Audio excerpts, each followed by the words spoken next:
ಅಯ್ಯ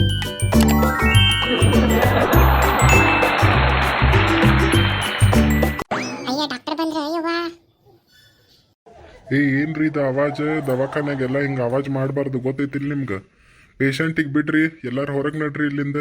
ಏನದ ಇಷ್ಟೆಲ್ಲ ಒದ್ರಾಡೋದು ಹಾಗೆಲ್ಲ ಮಾಡಬಾರ್ದಿಲ್ಲ, ಬೇರೆ ಪೇಷಂಟಿಗೆ ಡಿಸ್ಟರ್ಬ್ ಆಕೈತಿ. ಸಿಸ್ಟರ ಸ್ವಲ್ಪ ಬರ್ರಿ, ಇವ್ರಿಗೆಲ್ಲ ಹೊರಗೆ ಹಾಕ್ರಿ. ಇಲ್ಲಿ ಒಬ್ಬರ ಪೇಷಂಟ್ ಜೊತೆ ಒಬ್ಬರೇ ಇರ್ರಿ, ಎಲ್ಲರೂ ಇರಾಕ್ ಹೋಗ್ಬಾರ್ದು ಹಿಂಗೆ. ಅಯ್ಯ ಇಲ್ಲಿ ಬಿಡ್ರಿ ಸರ್, ಈಗ ನೋಡಾಕ್ ಬಂದಾರ್ರಿ ಅವ್ರ, ಸ್ವಲ್ಪ ಈಗ ಬಂದಾರ್ರಿ. ಹೋಗ್ಕರ್ತಾಡ್ರಿ, ಈಗ ಮಾತಾಡ್ಸಿ ಹೋಗ್ಕರ್ತಾಡ್ರಿ ಸರ್, ಹಂಗೆ ಮಾಡ್ಬೇಡ್ರಿ ಸರ್. ಅಯ್ಯ ಊರ ಭಾಡ ಇವ ಎಂತ ಡಾಕ್ಟರ್ ನಮ್ಗೆ ಹೊರಗೆ ಹಾಕಾಕತ್ತಾನ ಅಂದಂದ್ರಿ. ಡಾಕ್ಟರ್ ನಮ್ಮ ಅಣ್ಣಾರ ಆರಾಮ ಆಕಾರಿಲ್ರಿ, ಮತ್ತೆ ಏನಾಗೈತ್ರಿ ಅವ್ರಿಗೆ? ಕ್ಯಾನ್ಸರ್ ಆಗೈತೇನು?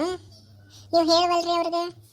ಅಯ್ಯೋ ಅಮ್ಮ, ನಾವ್ಯಾಕೆ ಹಿಂಗೆ ಮಾಡೋನ್ರಿ? ಏನು ಕ್ಯಾನ್ಸರ್ ಇಲ್ರಿ, ಅದು ಗಂಟಿತ್ತು ತೆಗ್ದೇವಿ, ಈಗ ಆರಾಮ ಆಕಾರವ್ರೆ. ಒಂದು 2 ದಿನ ಇಲ್ಲೇ ಸ್ವಲ್ಪ ಔಷಧಿ ಎಲ್ಲ ಕೊಟ್ಟು ಅವ್ರಿಗೆ ಕಳಿಸ್ಬಿಡ್ತೀವ್ರಿ ನಿಮ್ಮ ಅಣ್ಣಾರ್ಗೆ. ಏನ್ರಿ ಕ್ಯಾನ್ಸರ್ ಗಿನ್ಸರ್ ಅಂತಿರಲ್ಲ, ಇಲ್ಲಾರ್ದು ಹೇಳ್ತೀರಿ ಬಿಡ್ರಿ ನೀವು. ಮತ್ತೀಗೆಲ್ಲರೂ ಹೊರಗೆ ಬರ್ರಿ, ಸ್ವಲ್ಪ ನಂಗೆ ಚೆಕಪ್ ಮಾಡೋದೈತಿ ಪೇಷಂಟಿಂದ. ನೀವೆಲ್ಲರೂ ಹೊರಗೆ ನಡ್ರಿ. ಹ್ಞೂ ಆತಾತ್ರಿ ಹೋಗ್ತೇನೆ ತಡ್ರಿ.